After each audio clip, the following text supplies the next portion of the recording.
NBR কর্মীদের আন্দোলন চলছে, এবার বন্ধ আমদানি কার্যক্রম। প্রধান কার্যালয়ে সেনা সদস্য, পুলিশ মোতায়েন।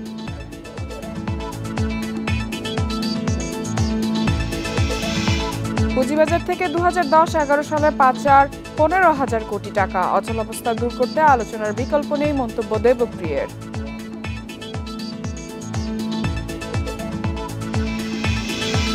আসছে বাজেটে ঘাটতি জিডিপির 4.2%। ব্যাংক খাত থেকে 1,20,000 কোটি টাকা ঋণের লক্ষ্য। এই ঈদে জামা জুতো অ্যাকসেসরিজের ডিসকাউন্ট। সবাইকে আমন্ত্রণ। অর্থনীতি সারাদিনে আপনাদের সাথে আছি ইফাতারা। শুনছিলেন শিরোনাম, এবারে জানাবো বিস্তারিত। এনবিআরের কর্মবিরতিতে বন্ধ আমদানি কার্যক্রম, তবে চালু আছে শুধু রপ্তানি ও আন্তর্জাতিক যাত্রী সেবা। জাতীয় রাজস্ব বোর্ড বিলুপ্তি করার অধ্যাদেশ বাতিলের দাবিতে শনিবার সংস্থার প্রধান কার্যালয় ও মাঠ পর্যায়ের অফিসগুলো বন্ধ কার্যক্রম বন্ধ রেখেছে। শনিবার সকাল 9টা থেকে কর, শুল্ক, ভ্যাট বিভাগের সব দপ্তরে চলছে কর্মবিরতি। আগামী সোমবার নতুন কর্মসূচি ঘোষণা করা হবে বলে জানান আন্দোলনকারীরা। তবে দাবি পূরণ না হলে 26 মে থেকে আন্তর্জাতিক যাত্রী সেবা ছাড়া এনবিআরের সব কার্যক্রম সম্পূর্ণ বন্ধ রাখার হুঁশিয়ারি দিয়েছেন তারা। গত বৃহস্পতিবার শুল্ক কর কর্মকর্তা কর্মচারীদের স্বার্থ অক্ষুণ্ণ রেখে রাজস্ব নীতি ও রাজস্ব ব্যবস্থাপনা অধ্যাদেশ সংশোধনের আশ্বাস দেন অর্থ মন্ত্রণালয়। কিন্তু এনবিআর সংস্কার ঐক্য পরিষদের নেতারা তাদের কর্মসূচি বহাল রাখেন।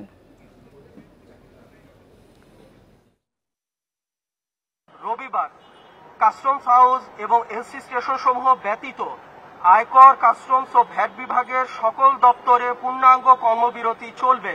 আগামী 26শে মে 2025 সোমবার থেকে আন্তর্জাতিক যাত্রী সেবা ব্যতীত আয়কর, কাস্টমস ও ভ্যাট বিভাগের সকল দপ্তরে পূর্ণাঙ্গ কর্মবিরতি চলবে। এনবিআরের আন্দোলন নিয়ে আরো বিস্তারিত জানাতে বার্তা কক্ষ থেকে যোগ দিচ্ছে সহকর্মী আমিরুল ইসলাম। আমিরুল, আপনি আজকে এনবিআরে গিয়েছিলেন, এনবিআরের আন্দোলন কর্মসূচি দেখেছেন, তারা কি বলছে তাদের আগামী কর্মসূচি নিয়ে, এবং সরকারের পক্ষ থেকে যে জানানো হয়েছে এনবিআর অধ্যাদেশ এখনই বাতিল হচ্ছে না, সে বিষয়ে তাদের মন্তব্য কি? জি, আপনি জানেন যে চলতি বছরের 12 মে থেকে কিন্তু এই জাতীয় রাজস্ব বোর্ড থেকে একটা অধ্যাদেশ জারি করা হয় যে জাতীয় রাজস্ব বোর্ডকে দুই ভাগে বিভাগ করা হবে, দুটি বিভাগ গঠন করা হবে। একটি হচ্ছে জাতীয় নীতি বিভাগ এবং একটি হচ্ছে বাস্তবায়ন বিভাগ। এবং এই অধ্যাদেশের বাতিলের দাবিতেই কিন্তু এনবিআরের যে কর্মকর্তারা আছেন তারা মাঠে নামেন, তারা বিভিন্ন দাবি জানান। এর মধ্যে কিন্তু এই অধ্যাদেশ যে বাতিলের দাবি সহ চেয়ারম্যানের পদত্যাগের দাবি তারা জানান। মোট 4টি দাবি তারা জানান। এর মধ্যে কিন্তু তারা আজ নিয়ে প্রায় 15 দিন ধরেই তারা এই কর্মবিরতি পালন করছেন। এর মধ্যে কিন্তু কাস্টমস হাউসের যে কার্যক্রম রয়েছে, ভ্যাট এবং ট্যাক্স বিভাগের যে কার্যক্রম রয়েছে, সেগুলো কিন্তু এখন পর্যন্ত বন্ধ আছে। এর মধ্যে কিন্তু আমরা গত 1-2 দিন আগে আন্তর্জাতিক রপ্তানি এবং আমদানির যে কার্যক্রম রয়েছে, তাছাড়া কিন্তু আন্তর্জাতিক যাত্রী সেবার যে কার্যক্রম রয়েছে সেগুলো কিন্তু চালু ছিল। কিন্তু আজকে তারা আবার আরেকটি প্রেস ব্রিফিংয়ের মাধ্যমে জানিয়েছেন যে আগামীকাল তারা আমদানির যে কার্যক্রম রয়েছে সেটি বন্ধ করেছেন। তাছাড়া কিন্তু রপ্তানি যে কার্যক্রম এবং আন্তর্জাতিক যাত্রী সেবার যে কার্যক্রম সেটি চালু রাখবেন। তাছাড়া যদি দাবি মানা না হয় সেক্ষেত্রে পরশুদিন অর্থাৎ সোমবার থেকে কিন্তু তারা রপ্তানি এবং আমদানি দুটো কার্যক্রম বন্ধ রাখবেন, শুধু আন্তর্জাতিক যাত্রী সেবাটা চালু রাখবেন। তো আজকে আমরা আসলে প্রেস ব্রিফিংয়ের মাধ্যমে যেটা জানলাম, সেখানে কিন্তু জাতীয় রাজস্ব বোর্ডের মধ্যে আমরা র্যাব, পুলিশ সহ আরও বেশ সদস্যদের অবস্থান লক্ষ্য করেছি।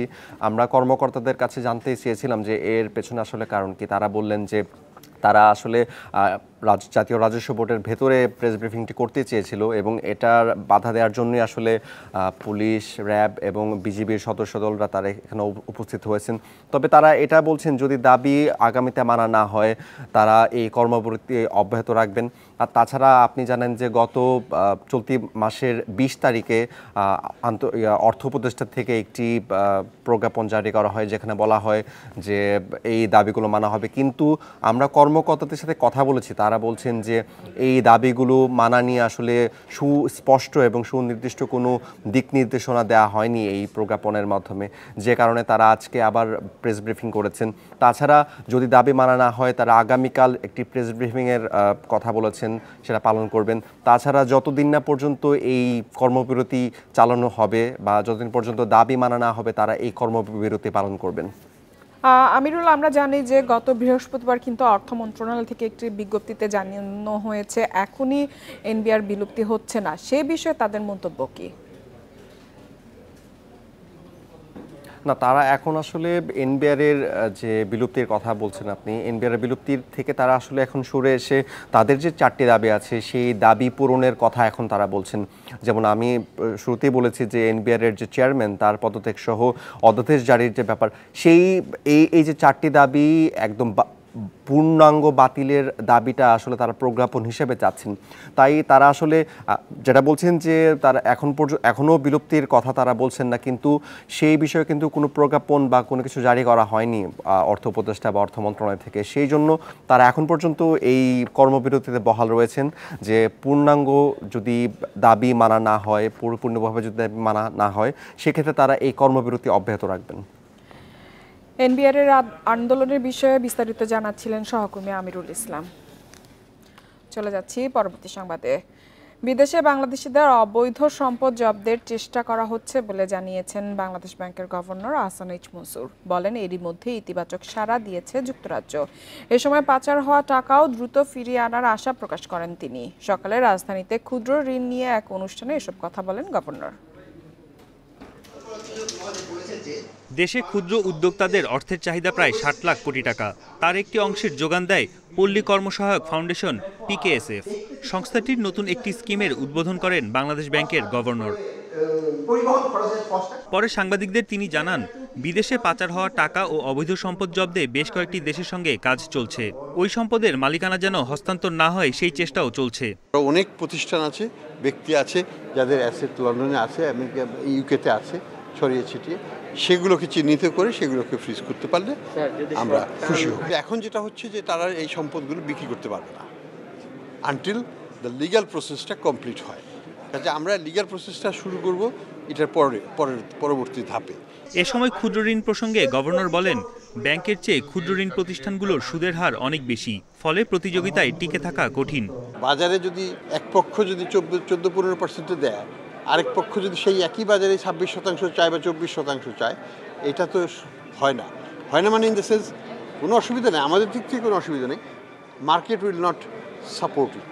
সেই জন্য এফিসিয়েন্সি জেনারেট করতে হবে মাইক্রো ক্রেডিট সেক্টরে। কোরবানির ঈদের আগেই বাজারে আসছে নতুন 3টি নোট, এতে থাকছে না কোনো ব্যক্তির ছবি। 3টে নোট আসছে বাজারে খুব শীঘ্রই, সেটা হচ্ছে 1000 টাকার নোট, 50 টাকা আর 20 টাকা। বন ইবনে কামাল, ইন্ডিপেন্ডেন্ট নিউজ, ঢাকা। দেশের পুঁজিবাজার থেকে 2010-11 সালে 20,000 কোটি টাকা বের করে নেওয়া হয়েছে। এর মধ্যে 15,000 কোটি টাকা বিদেশে পাচার করা হয়েছে। শনিবার রাজধানীতে ডিএসসি ব্রোকার্স অ্যাসোসিয়েশন আয়োজিত সংলাপে এ তথ্য জানান সিপিডির সম্মাননীয় ফেলো ডক্টর দেবপ্রিয় ভট্টাচার্য। এ সময় বাজার ঠিক করতে জরুরি পদক্ষেপ নেওয়ার আহ্বান জানান বিশ্লেষকরা। নিজ প্রতিষ্ঠান থেকে তারা প্রত্যেকেই পুঁজিবাজার সংস্কারে আগামী দিনের রাজনৈতিক সরকারের পরিকল্পনা ও দৃষ্টিভঙ্গি কেমন হবে তা নিয়ে সংলাপের আয়োজন করে ডিএসসি ব্রোকার্স অ্যাসোসিয়েশন। এতে আলোচনা করেন রাজনৈতিক দলের নেতা ও অর্থনীতিবিদ সহ খাত সংশ্লিষ্ট অনেকে।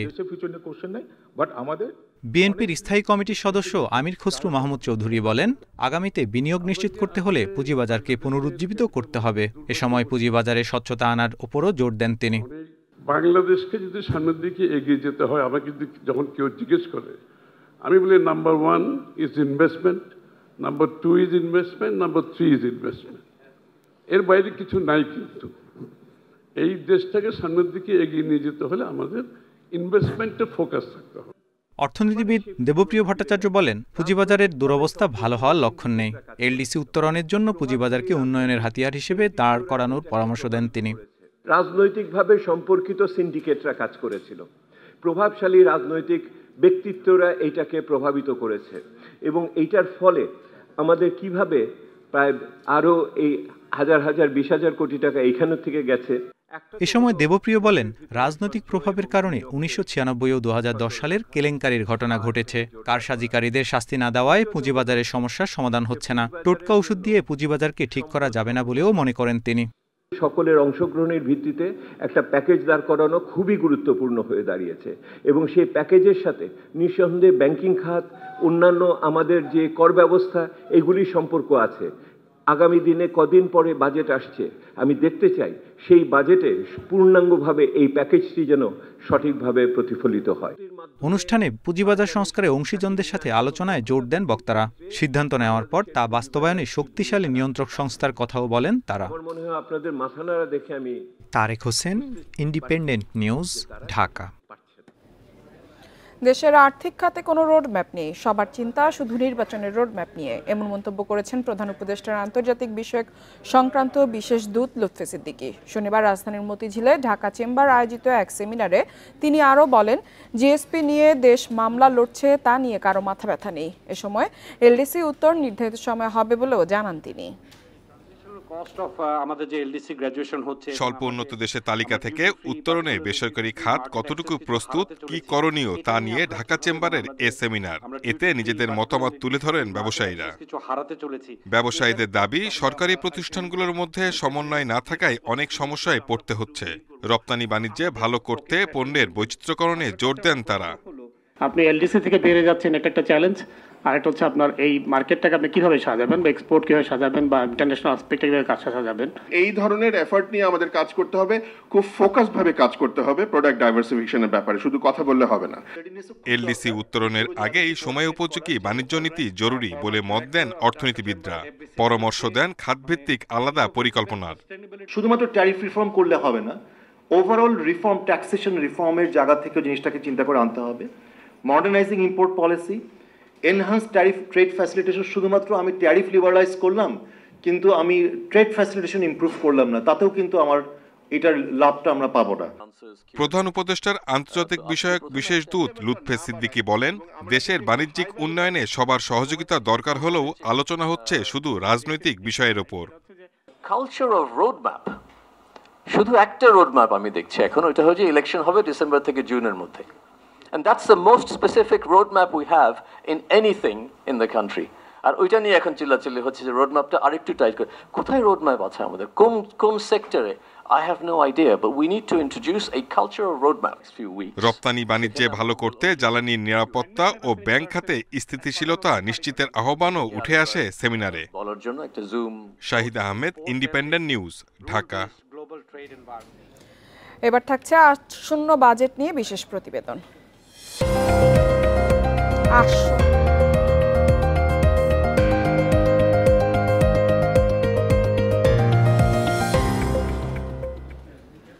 আগামী অর্থ বছরে বাজেট ঘাটতি জিডিপির 4.2% রাখা হতে পারে। এই ঘাটতি পূরণে দেশি বিদেশি উৎস থেকে ঋণ নেওয়া হবে। এবার ব্যাংক থেকে ঋণের লক্ষ্যমাত্রা ধরা হয়েছে সর্বোচ্চ 1,20,000 কোটি টাকা, যা চলতি অর্থ বছরের তুলনায় কিছুটা কম। তবে অর্থনীতিবিদরা বলছেন, সরকার ব্যাংক থেকে বেশি ঋণ নিলে বিনিয়োগ ও কর্মসংস্থানে যেমন প্রভাব পড়বে, তেমনি ঝুঁকিতে পড়বে ব্যাংক খাতও। প্রতি অর্থবছরে জিডিপির 5% আশেপাশে থাকে বাজেট ঘাটতি। তবে আগামী অর্থবছরে ঘাটতি কমিয়ে 4.2% রাখা হতে পারে। ঘাটতি পূরণে বেশিরভাগ ঋণই নেওয়া হবে দেশের ব্যাংক ব্যবস্থা থেকে।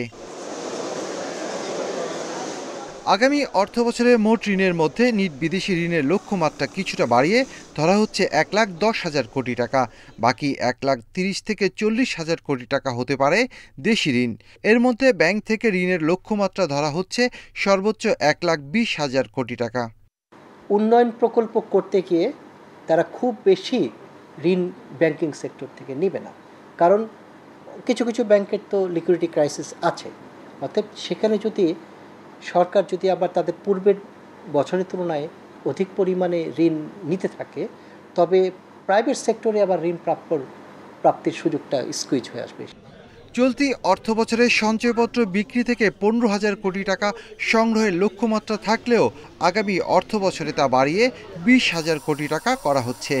অর্থনীতি বিশ্লেষকরা বলছেন, অনুৎপাদনশীল খাতে সরকারের ব্যাংক ঋণের নির্ভরতা বাড়তে থাকলে বেসরকারি খাতে ঋণ প্রবাহ কমবে, যার নেতিবাচক প্রভাব পড়বে বিনিয়োগ ও কর্মসংস্থানে। সরকার যদি অতিমাত্রায় ব্যাংক থেকে ঋণ নেয়, এটা অবশ্যই ব্যক্তি খাতের বিনিয়োগকে ক্ষতিগ্রস্ত করবে এবং সরকারের ঋণ নির্ভরতা বাড়বে। সরকারের যেটা ঋণ বাবদ যে সুদ পরিশোধের, সেটা কিন্তু বাজেটে আমরা দেখছি যে প্রতি বছরই বাড়ছে। তো এটা একটা সাস্টেনেবল একটা পথ না। চলতি অর্থবছরে ব্যাংক ব্যবস্থা থেকে 1,37,500 কোটি টাকা ঋণ নেওয়ার লক্ষ্যমাত্রা থাকলেও 8 মাসে সরকার ঋণ নিয়েছে লক্ষ্যের 17%। দুর্নীতি, অনিয়ম বন্ধের পাশাপাশি পাচার হওয়া অর্থ ফিরিয়ে আনতে পারলে ব্যাংক ঋণ নির্ভরতা কমবে বলে মনে করেন বিশ্লেষকরা। ঘাটতি পূরণে ব্যাংক ব্যবস্থা থেকে সরকার বেশি ঋণ নিলে বেসরকারি খাতে ঋণ প্রবৃদ্ধির ওপর নেতিবাচক প্রভাব পড়ার আশঙ্কা রয়েছে। সুদ পরিশোধও ব্যয় করতে হবে বড় অঙ্কের অর্থ। তাই এ বিষয়ে সতর্ক থাকার পরামর্শ বিশেষজ্ঞদের। Shafil Alam Sujan, Independent News, Dhaka. চাঁপাইনবাবগঞ্জের সোনা মসজিদ স্থলবন্দরে কাস্টমস কর্মকর্তাদের কর্মবিরতির কারণে বন্ধ রয়েছে আমদানি রপ্তানি কার্যক্রম। সকাল থেকে স্থলবন্দরে ভারতীয় পণ্যবাহী ট্রাক এলেও কাস্টমস ছাড়পত্র না পাওয়ার কারণে তা বাংলাদেশে প্রবেশ করতে পারেনি। বন্দর পরিচালনাকারী বেসরকারি প্রতিষ্ঠান পানামা পোর্ট লিংক লিমিটেডের ব্যবস্থাপক মোহাম্মদ মাইনুল ইসলাম জানান, সকাল থেকে কোনো পণ্যবাহী ট্রাক সোনা মসজিদ স্থলবন্দরে প্রবেশ করেনি। আমদানি পণ্য নিয়ে ভারতীয় ট্রাকগুলো শূন্যরেখা থেকে ভারতের মহদীপুর বন্দরে অপেক্ষা করছে। ওপারে আমদানি পণ্যবাহী কয়েকশো ট্রাক আটকা পড়েছে বলে জানান তিনি। এর আগে 1 সপ্তাহ ধরে প্রতিদিন 5 ঘন্টা করে কলম বিরতি কর্মসূচি পালন করেন আন্দোলনরত কর্মকর্তারা। তবে ওই সময় স্থলবন্দরে কলম বিরতি আওতামুক্ত ছিল। আর এই ছিল অর্থনীতি স্বাধীনের আজকের আয়োজনে। ইন্ডিপেন্ডেন্ট টেলিভিশনের সব খবর আরও জানতে চোখ রাখুন ফেসবুক, ইউটিউব এবং এক্সে। আমন্ত্রণ আমাদের পরবর্তী সংবাদে।